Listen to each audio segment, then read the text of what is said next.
네, 오늘 하나님과의 동행이라는 제목으로 우리 에녹의 생애를 통하여 성경이 주는 교훈을 함께 받으려고 합니다. 에녹은 아담 이후로 그렇게 멀지 않습니다. 한 6대 정도 내려가서 있습니다. 그래서 아담의 7대 손이라고도 칭합니다. 아담에게 여러 아들이 있었는데요. 첫 살인자가 되고 말았던 가인도 있고, 또 죽었던 아벨이 있고, 그리고 아벨이 죽고 나서 낳게 했던 셋이라고 하는 셋째 아들이 있는데, 이 셋의 계통에서 태어났습니다. 그래서 이 한 사람의 참 그 생애가 우리 성경을 이렇게 여러 각도로 보면 조명이 되는데, 오늘 창세기 5장, 그리고 또 히브리서 11장, 또 신약 성경 끝쪽에 있는 유다서의 한 부분을 가지고 우리 에녹의 생애를 우리가 조명을 하면서 우리와 같이 땅을 딛고 살면서 하나님을 믿고 살았던 그 에녹의 신앙을 우리가 한번 생각해보면서 오늘 우리에게 그대로 적용될 수 있는 그런 하나님의 진리를, 또 교훈을 우리가 함께 생각해 봅니다. 에녹은 이 지금 창세기 5장에 족보가 쭉 나오면서 아담이 그 자식을 낳았다. 5장 3절에 보면 처음에는 1절, 2절에는 하나님이 사람 아담을 만들었다. 그 다음에 아담이 또 자기 자식을 자기 모습을 닮아서 낳고, 그 다음에 그 자식이 또 누구를 낳고 이렇게 셋의 계통으로, 아담의 셋째 아들 셋의 계통으로 쭉 나오면서 지금 에녹이 나옵니다. 또 이 족보에는 뒤에 가면 노아도 나오게 됩니다. 아주 유명한 그 방주를 지었던 노아도 나오게 됩니다. 에녹의 이 삶을 가만히 보면 우리처럼 아버지가 있고 아들이 있습니다. 그는 야렛의 아들이었고, 또 머두셀라라고 하는 굉장히 장수했던 아들이 있었습니다.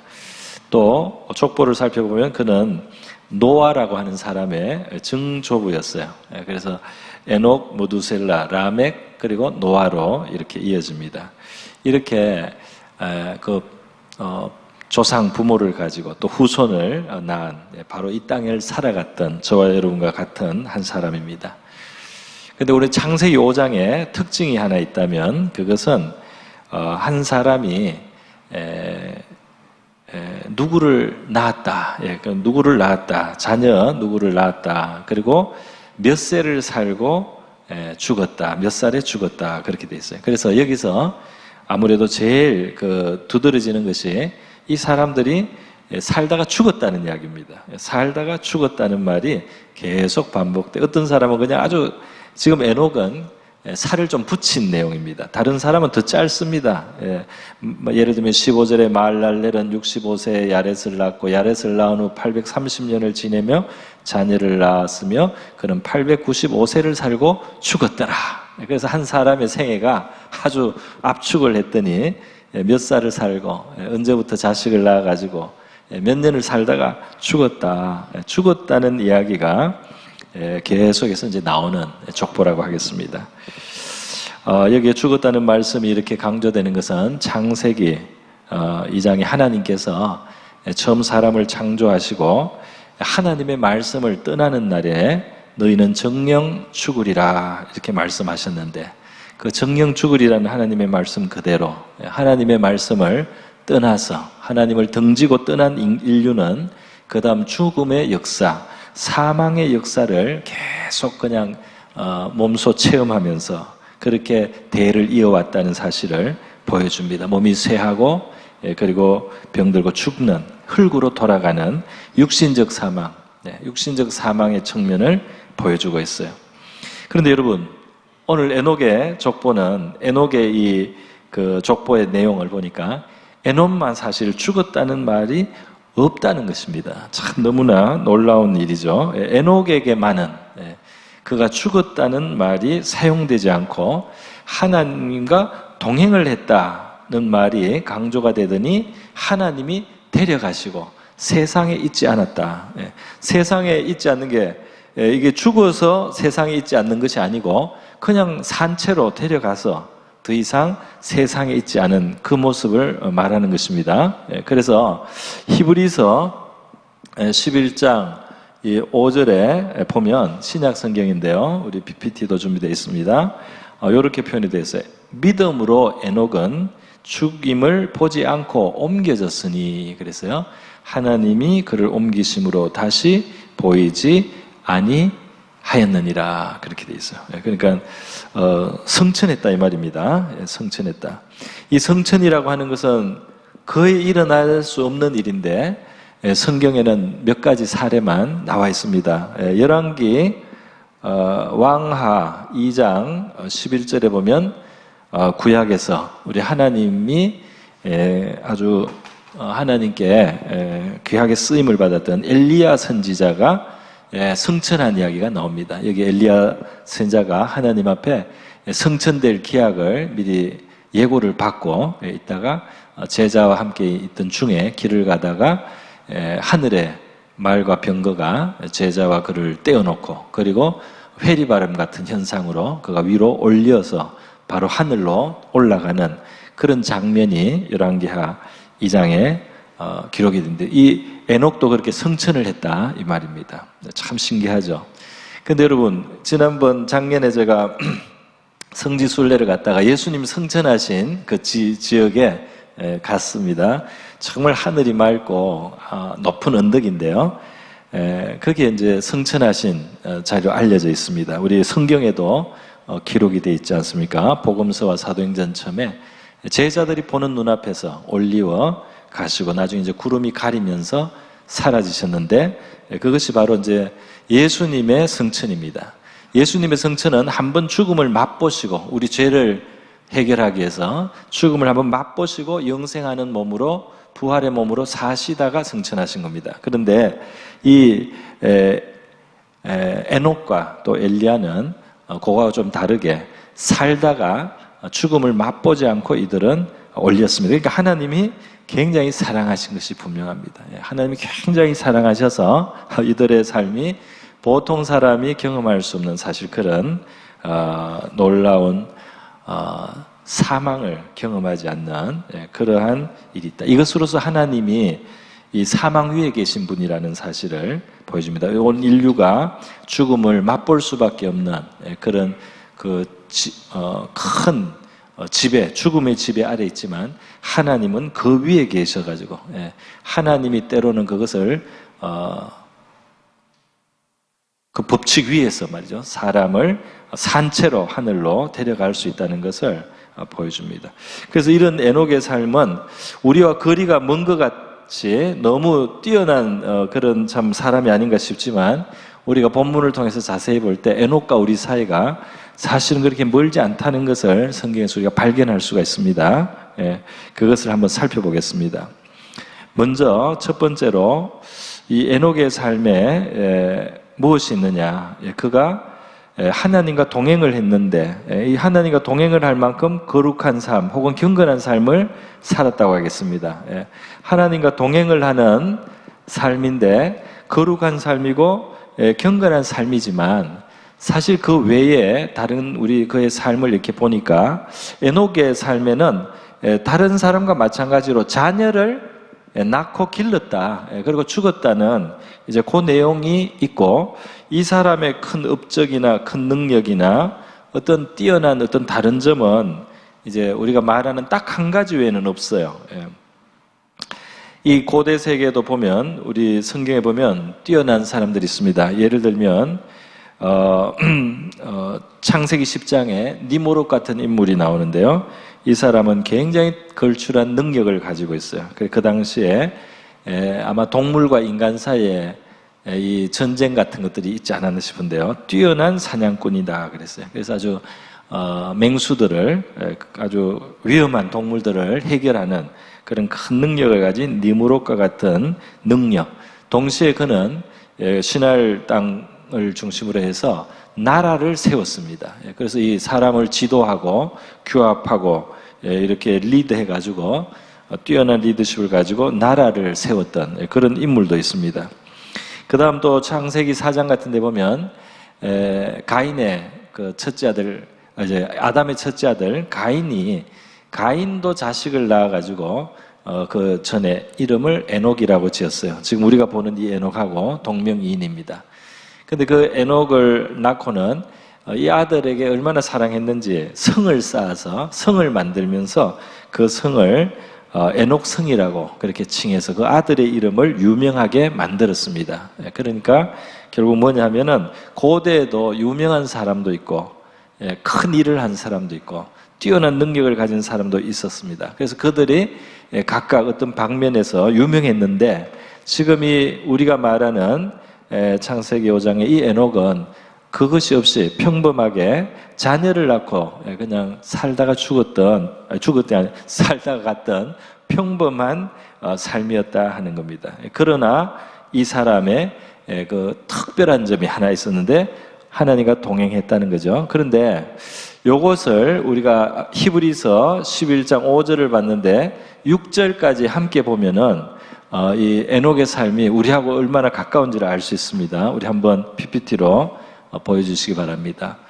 5절을 먼저 보고요. 5절을 같이 한번 읽겠습니다. 시작.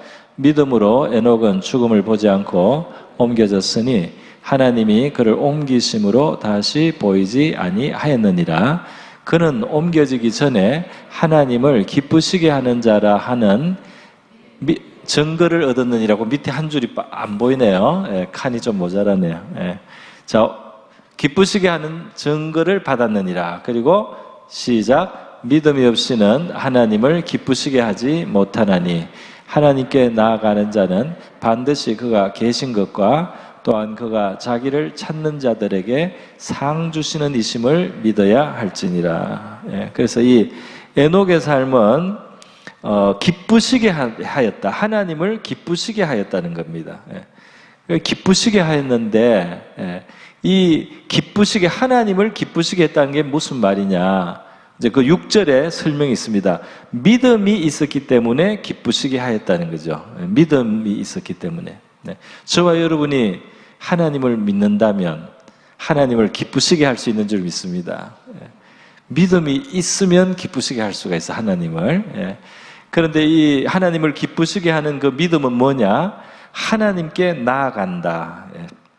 하나님께 나아가는 겁니다. 하나님께 나아가고 나아가되 반드시 하나님이 계시다는 것을 정말 확신하는 겁니다. 하나님이 계심, 하나님은 진실로 계시다, 이거를 확신하면서 하나님께 나가는 겁니다. 그리고 또 하나님은 자기를 찾는 자들을 어떻게 하신다고요?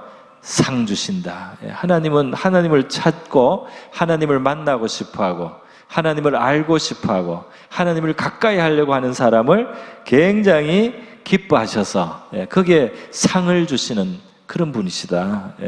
그래서 하나님은 자기를 찾는 자들에게 상을 주시는 분이다 하는 것을 마음에 확신하고 그렇게 하나님께 자꾸 나가는 사람을 하나님은 그 믿음을 기뻐하신다 하는 겁니다. 할렐루야.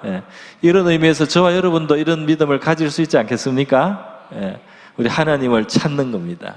하나님은 정말 계시다 말이죠. 그래서 아마 이 계신 것을 그가 계신 것을 믿는다, 이걸 보면 에녹도 처음부터 하나님을 만나거나 경험을 했다기보다 조상들로부터 듣고 부모로부터 들은 그 하나님, 그러니까 에녹이 살던 시대는 이 처음 사람 아담으로부터 해서 6대밖에 지나지 않았고 사람들이 오래 살았기 때문에 증조부, 고조부, 그 위에 고고 할아버지까지 같은 시대에 막 살았단 말이죠. 그러니까 직접 들은 것들이 있습니다. 들은 것이 있어서 하나님은 그런 분이셨구나 이렇게 알 수가 있어요. 그런데 그 전에 자기가 직접 보기 전에, 자기가 직접 듣기 전에, 자기가 직접 만나기 전에 하나님을 간접적으로 듣고 보고 진실로 그 하나님이 계신 분이구나 확신을 하고, 나도 이 하나님을 만나야 되겠다, 나도 이 하나님을 의지해야 되겠다, 나도 이 하나님께서 나를 상 주시는 그런 분임을 나는 확신합니다 하고 하나님 앞에 나가는 그런 신앙을 가졌다는 거예요. 오늘 우리도 성경에서 하나님에 대해서 배우고 또 먼저 믿은 사람 중에 하나님에 대해서 우리에게 증거해주는 많은 말들을, 우리 주변에 믿고 하나님은 내 인생에 이런 놀라운 일을 하셨습니다, 하나님은 나에게 이러하게 만나 주셨습니다 하는 수많은 증거들을 우리가 들을 수 있는 줄 믿습니다. 그래서 우리도 정말 그 하나님은 계신 분 맞다. 내가 아직 확인하지 않았지만, 아직 직접 만나지는 않았지만, 직접 체험하지 못했다 할지라도 먼저 믿음으로 그가 반드시 계시다는 사실을 믿고 그 하나님을 만나러 나가는 이것을 우리 하나님이 기뻐하시는 줄 믿습니다. 할렐루야.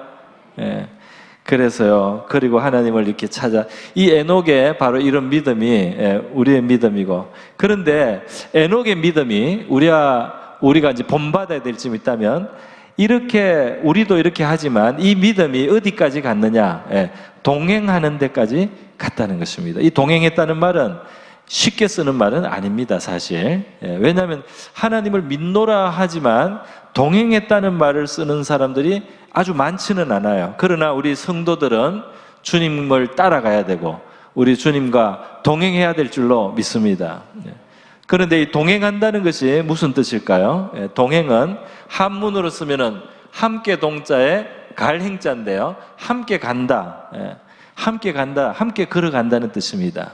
여러분, 함께 걸어간다는 말은 그냥 옆에 그림자처럼 따라다닌다는 단순한 그런 뜻만 있는 것이 아니고 속뜻이 있습니다. 동행한다는 것의 속뜻은 무엇입니까? 한번 제가 예를 들어 보겠습니다. 길이 있는데요, 길이 있다가 갈라졌단 말이에요. 길이 갈라졌어. 그래서 한 사람이 또 한 사람과 같이 이 길을 같이 가는데 이 갈라지는 길에 나왔습니다. 이까지는 그냥 쭉 왔는데 여기 길이 갈라졌어요. 그런데 이분이, 앞에 있는 분이 왼쪽으로 가자는 겁니다. 왼쪽으로. 그런데 내가 보니까 오른쪽이 더 좋아 보여요. 그래서 오른쪽으로 갑시다. 근데 이분이 오른쪽으로 갈만하면 나도 가줄 수 있는데 거기는 너무 문제가 많다. 거기 가면 꼭 부상을 입고 꼭 다치고 해를 입게. 그래서 거기는 안 됩니다. 왼쪽으로 가야 된다. 여기 왼쪽이 꼭 가야 될 이유가 있다는 거예요. 그러면 이때 내가 보기에는 이게 더 좋아 보여도, 이분이 꼭 그렇게 가야 된다, 이렇게 했을 때 그렇게 가면 두 사람이 왼쪽으로 동행을 할 수 있고, 그렇지 않고 나는 당신이 뭐라고 말하든지 내 눈에는 오른쪽이 확실히 좋아 보입니다. 그래서 당신과 지금까지 내가 이렇게 같이 오기도 했지만 여기서는 내가 오른쪽으로 가고 내가 가고 싶은 대로 가야 됩니다 하면 동행이 더 이상 되지 않겠죠. 되지 않습니다. 만약에 왼쪽도 좋지만 오른쪽도 좋다, 네가 오른쪽 가면 나도 같이 오른쪽 가주지 하고 이분이 같이 와주면 되지만, 이분이 아니 오른쪽은 절대 가면 안 되는 길이야, 그래서 그 길은 절대 가지마 이러는데 나는 절대 못 간다는 그것도 나는 받을 수가 없어요. 그래서 나는 갑니다, 무조건. 이러면 동행이 안 되는 겁니다. 여러분, 우리의 삶의 순간순간의 선택의 기로에 있을 때 하나님은 때로 우리의 뜻에 맞춰주시게 돼요. 뭐 이거나 저거나 하나님이 볼 때는 그래도 괜찮고 이것도 괜찮아, 하나님 맞춰주실 수 있습니다. 그러나 어떨 때 하나님은 그거는 안 되고 꼭 이거야 된다라고 하나님 하실 수도 있어요. 그렇게 할 때 여러분의 뜻을 내려놔야만 하나님과 동행할 수 있지 않겠습니까? 그때 이제 진짜 동행이 되는 거죠. 그럴 때 가봤더니 내가 생각할 때 이때 좋아 보였는데 이 길에서 나중에 사람들이 불구가 되고 말이지, 또는 여기서 사람이 가서 죽었다는 소식이 들려오고 말이지, 폐가 망신했다는 이야기가 들려오고 말이죠. 내가 이분과 함께 이 길을 따라갔더니 여기에 정말 좋은 것들이 있더라. 처음에 볼 때는 길이 별 것 아니고 보잘 것 없어 보였는데 가다 보니까 점점 좋은 것이 있어. 이분이 왜 이 길을 오라고 했는지 내가 알겠습니다. 정말 지혜로우십니다. 정말 좋은 길을 인도해 주셨습니다. 감사합니다 하면서 이렇게 할 수 있는, 이것이 우리 하나님과 동행하는 길인 줄 믿습니다. 이렇게 동행을 했다 이 말입니다. 그래서 구약 성경에 아모스 3장 3절에 바로 하나님이 아모스 선지자에게 하신 말씀이 그겁니다. 뭐라고 했느냐면 사람이 뜻이 두 사람의 같이 읽습니다. 시작. 두 사람의 뜻이 같지 않은데 어찌 동행하겠으며. 그러니까 이 뜻을 맞춘다는 겁니다. 하나님과 뜻을 맞춘다. 하나님을 믿을 뿐 아니라 하나님의 뜻에 내가 맞춰간다. 그래서 이 하나님의 뜻에 맞추기 위해서 우리가 하나님께 대해서 배우고 듣고 알고 하나님 어떤 분이신지를 알고 이런 것은 하나님이 기뻐하시는 거구나, 이런 것은 기뻐하지 않는구나, 뜻을 배웁니다. 또 우리가 살아가면서 우리 삶의 어떤 고비와 또 선택의 기로에서 하나님 앞에 하나님 내 길을 인도해 주십시오. 하나님 볼 때 어떤 길이 좋은 길입니까? 하나님이 네가 원하는 대로 가면 된다. 네가 원하는 대로 가면 내가 어디 가든지 내가 함께 해주마. 이렇게 하실 때도 있고, 또 어떨 때는 하나님이 그것은 좋은 길이 아니니까 이쪽으로 가거라 하고 우리 마음속에 하나님이 인도해 주실 수도 있다 이 말이에요. 그럴 때 우리가 하나님의 뜻을 맞추어 간다면 동행하는 자가 될 줄 믿습니다. 근데 이것이 처음부터 잘 되는 게 아니에요. 우리 신앙생활 처음 할 때 하나님을 믿지만 하나님이 어떤 분인지 잘 몰라. 그래서 하나님을 믿으면서 노름을 해도 되는지 안 되는지 이런 걸 잘 모른다.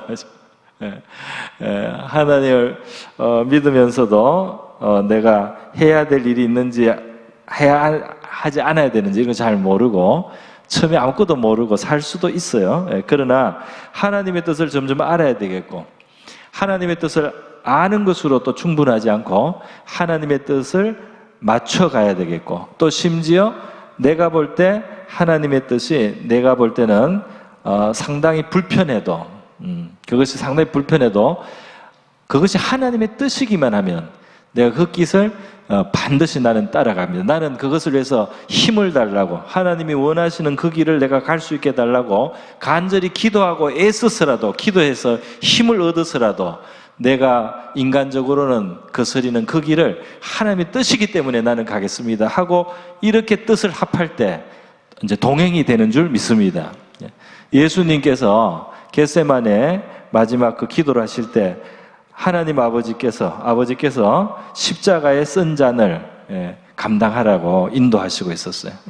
그런데 예수님이 인간 인성을 가지신 하나님의 아들로서 솔직하게 이렇게 저주받는, 하나님 앞에서 저주당해야 되는 그 자리를 가지 않고도 하나님의 뜻이 이루어질 수만 있다면, 좀 다른 길이 있으면 가지 않을 수 있으면 좋겠다고 말씀하셨어요. 그러나 내 뜻대로 하지 마옵시고 아버지의 뜻대로 되기를 원합니다. 아버지의 뜻대로 갈 수 있도록 나에게 힘을 주시옵소서.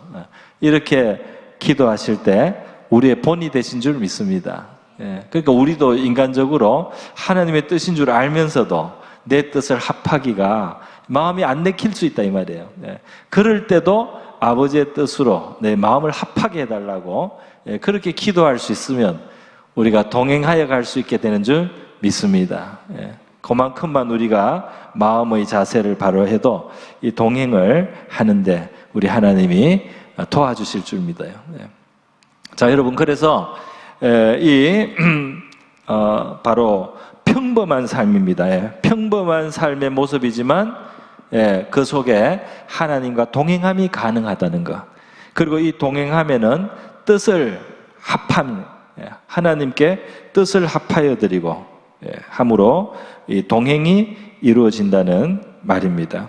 우리 성경에는 하나님과 동행한 사람이 에녹 외에 또 몇 사람 소개되는 중에 유명한 사람이 있습니다. 창세기 6장에 나오는 노아라고 하는 분이 하나님과 동행했다고 되어 있어요. 그래서 창세기 6장 9절과 10절 본문을 한번 우리 같이 읽습니다. 시작. 이것이 노아의 족보니라. 노아는 의인이요 당대 완전한 자라. 그는 하나님과 동행하였으며 세 아들을 낳았으니 셈과 함과 야벳이라 그랬어요. 그러니까 이게 의인 완전한 자, 하나님과 동행했다. 그런데 하나님과 동행한 노아가 말이죠, 그 생애를 우리가 볼 때 노아의 생애에 한 가지 큰 주제가 하나 있죠. 창세기 6장부터 나오는 이 노아의 생애에 큰 주제가 뭐가 나옵니까? 하나님의 지시를 받아서 방주를 건설했다 하는 겁니다. 방주. 그러니까 하나님이 그 당시에 죄악 세상이 너무 죄악이 커서 그대로 둘 수가 없는 그런 상황이에요. 그래서 하나님께서 이 세상을 홍수로 심판하고 경건한 가족을 남기고 다 심판합니다.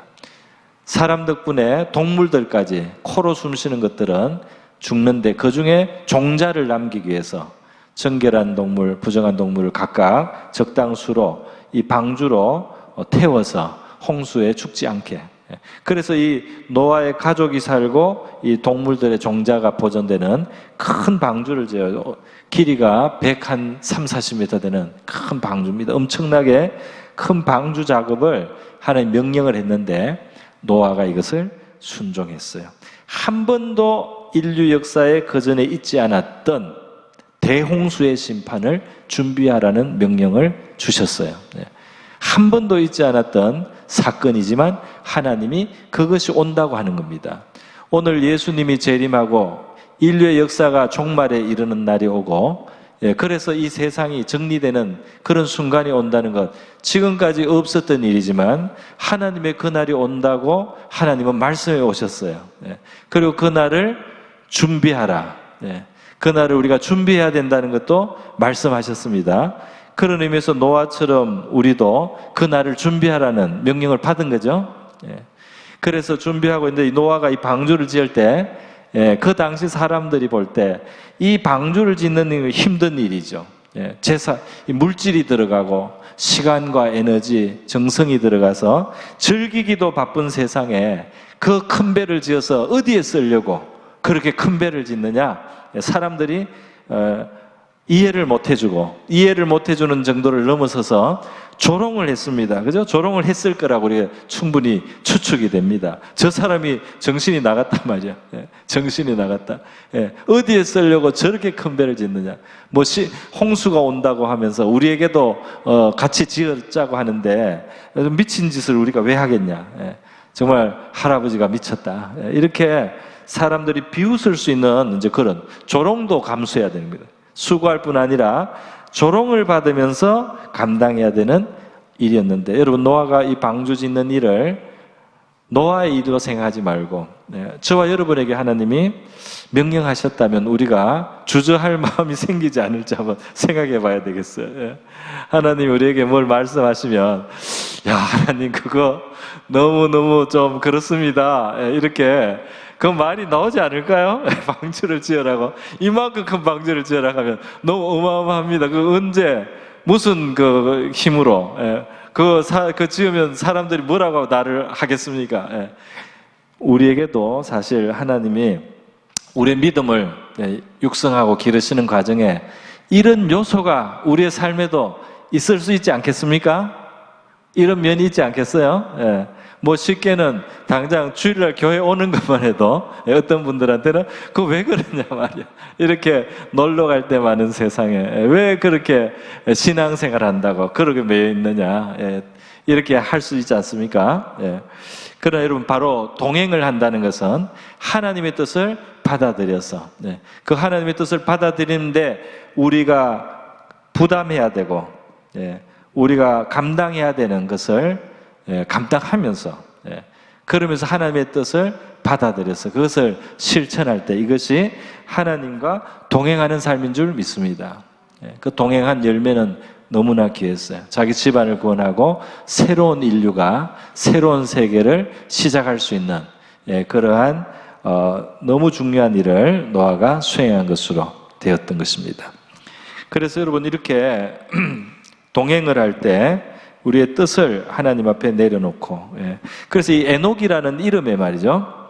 에녹이라고 하는 이 이름의 그 뿌리를 보면은 순종한다는 뜻도 있고 바친다는 뜻도 있다고 합니다. 그러니까 에녹이 하나님과 동행하며 살 때 순종했고 노아가 방주를 짓고 이렇게 하나님과 살아갈 때 순종하고 하나님께 자기의 삶을 드렸다 하는 것을 우리가 알 수가 있죠. 이름이 잘 맞는 것입니다. 자, 그런데 여러분, 그런데 이게 아주 이제 특이한 것이 하나 있습니다. 뭐냐면, 세 번째로, 뭐냐면은, 이 본문에 보면은, 에녹은 365세인데, 65세가 하나의 어떤 기점이 됩니다. 65세가. 예. 그러니까 65세까지 살다가 65세에 머두셀라를 낳았는데 이 머두셀라를 낳고 그 다음 300년, 300년의 삶이 하나님과 동행하였다 이렇게 돼 있어요. 그러니까 365년의 삶 속에 65세까지의 삶이 있고 그 다음에 나머지 365세로 하나님이 데려가실 때까지 300년의 삶인데 요 후반에 이 300년, 이 뒤에 있는 이 삶을 하나님과 동행했다 그렇게 된 겁니다. 그게 어떤 뜻이 있을까요? 그러니까 이때도 그가 하나님을 알았겠고 믿었겠지만 뭔가 머두셀라를 낳고 나서 그의 삶에 생각이 바뀌고 태도가 바뀌면서 하나님과 동행한다고 말할 수 있는 신앙생활이 되었다는 겁니다. 할렐루야. 그전에도 뭐 어릴 때부터 뭐 부모 조상 대대로 아담의 가문에 경건한 집안의 가문이에요. 그러니까 하나님에 대해서 듣는 거예요. 그러니까 믿음이 있었겠죠. 하나님을 이때도 믿고 찾았지만 요 때부터 뭔가 하나님과 이제는 온전히 뜻을 합해서 하나님의 뜻이라면 무엇이라도 그것이 나에게 선한 길이고 유익한 길인 줄 믿습니다 하고 그 길을 갈 수 있는 사람이 되고 하나님의 마음하고 잘 맞추고 하나님의 뜻이라면 자기의 생각을 하나님의 뜻에 맞춰드리는 이러한 삶을 살게 되었다는 것입니다. 그런 의미에서 저와 여러분에게도 우리의 믿음이 처음에는 하나님의 뜻을 알아가고 배워가야 되지만 문제는 사람이 하나님의 뜻을 알고 배워도 그대로 따라가기를 우리가 주저하거나 우리의 어떤 욕심이 가로막거나 우리가 세상을 사랑하는 마음이 가로막거나 우리가 믿음을 실천하지 않는 그런 여러 가지 면들이 있어요. 그래서 그런 것들이 걸림이 돼서 하나님의 뜻에는 온전히 못하는 철없는 자식이 부모님 말씀 안 듣듯이 그렇게 살다가 철이 들어서 부모님이 정말 좋은 뜻으로 나에게 정말 이 부모님의 이 사업을 다 물려주려고 나한테 이런 훈련도 시키고 또 이런 것도 요구하시고 이런 길을 인도하시는구나. 정말 좋은 뜻을 지금 가지고 계시다. 이걸 깨닫고 부모님의 뜻에 아버지의 뜻에 적극적으로 아들이 순종하면서 말이죠. 그 아버지의 그 기업을 물려받듯이 우리가 만약에 그와 같은 자세를 가질 수 있다면 하나님이 정말 우리를 향해서 계획하시고 인도하시는 길이 내가 생각하는 것과 좀 달라도 그것이 정말 최고의 길이라는 것을 알면서 그걸 실천할 수 있다면 그렇다면 우리가 동행할 수 있는 줄 믿습니다. 우리 부족해요. 그래서 자꾸 여기에는 고난이 있어 보이기도 하고 여기에는 재미가 없어 보이기도 하고 우리 눈에 그렇습니다. 인간의 눈에. 그런데 아버지의 뜻대로 할 수 있게 해주시옵소서. 아버지의 뜻을 이루게 하여 주시옵소서.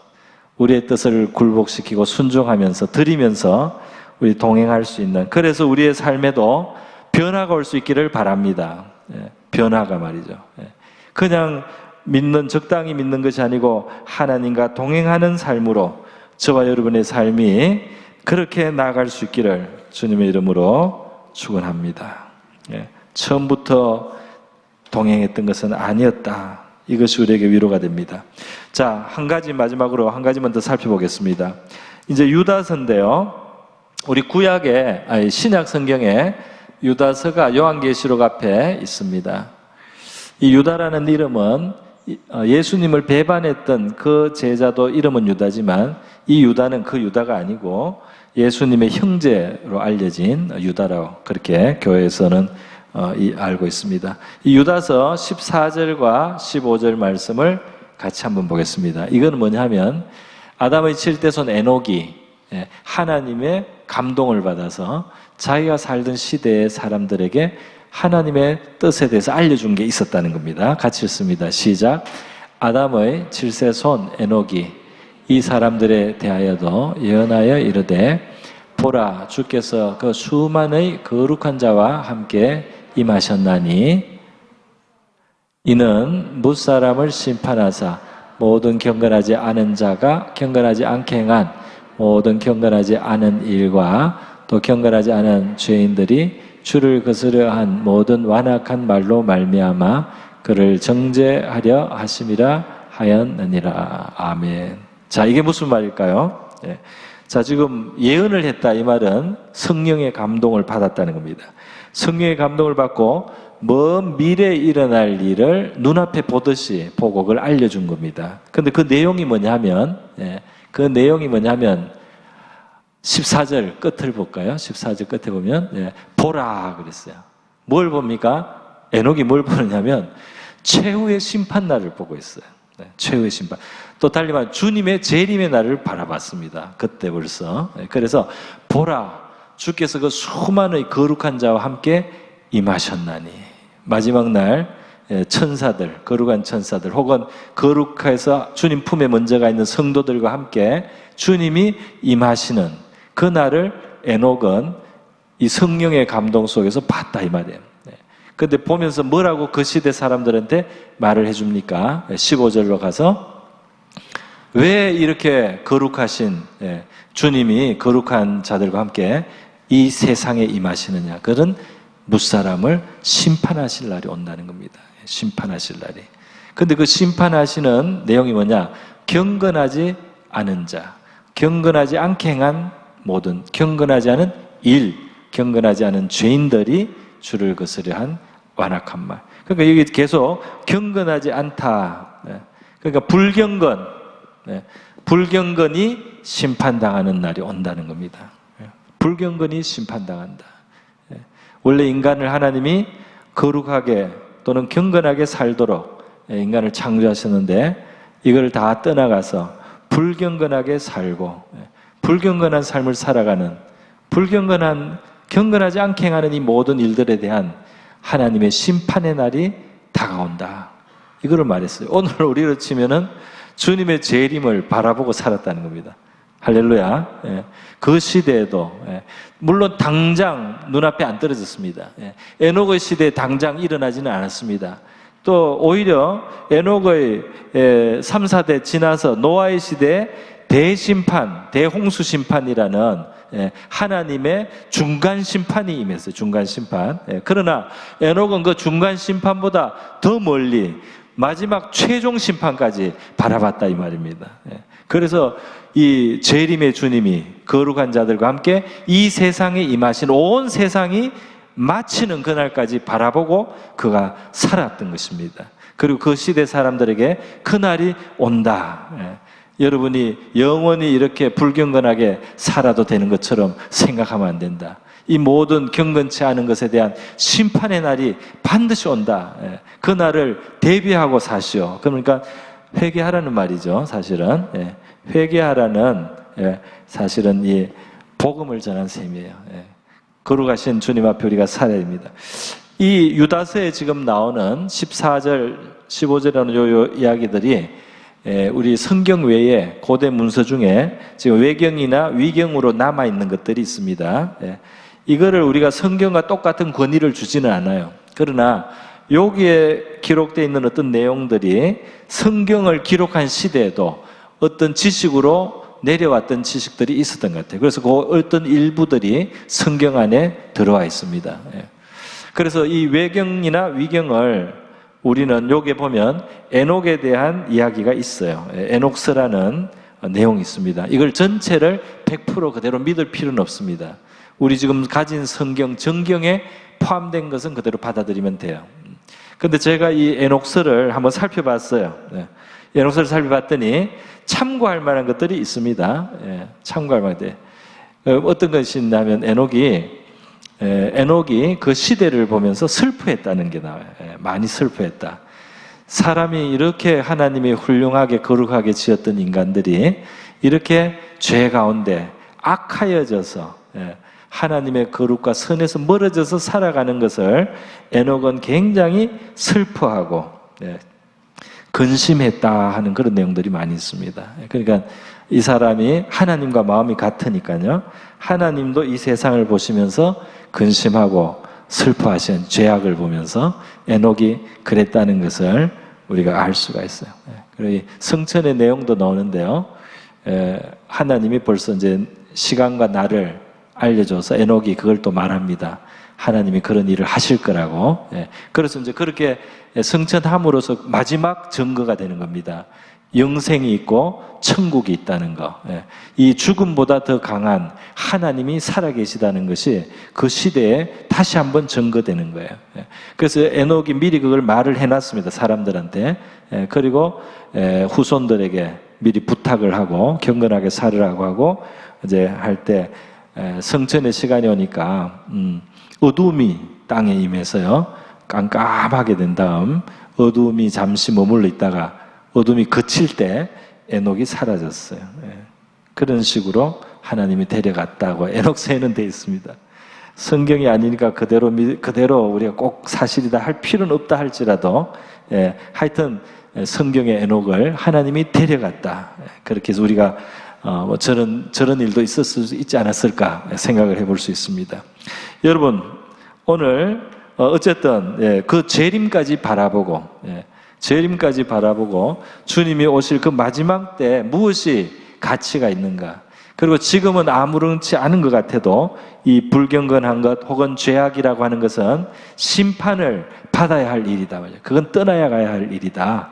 반드시 해결해야 된다. 벗어나야 된다 하는 것을 우리 에녹은 증거했는데요. 오늘 우리 성도들의 입장도 비슷한 것 같습니다. 우리는 믿음을 가져야 되죠. 믿음을 가지고 하나님이 반드시 계신 것을 알고 그가 자기를 찾는 자들에게 상 주시는 분이라 알고 하나님을 이렇게 자꾸 나가야 되겠습니다.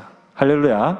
그러면서 하나님을 기쁘시게 할 뿐 아니라 하나님의 뜻과 합해서 하나님의 생각과 뜻과 자꾸 합해서 내가 무엇을 하나 생각하고 선택하고 행할 때 하나님은 무엇을 기뻐하시겠습니까? 하나님은 뭘 원하십니까? 내가 하나님이 원하시는 것을 따라가겠습니다 하는 마음으로 자꾸 우리가 하나님과 동행을 해야 될 줄 믿습니다.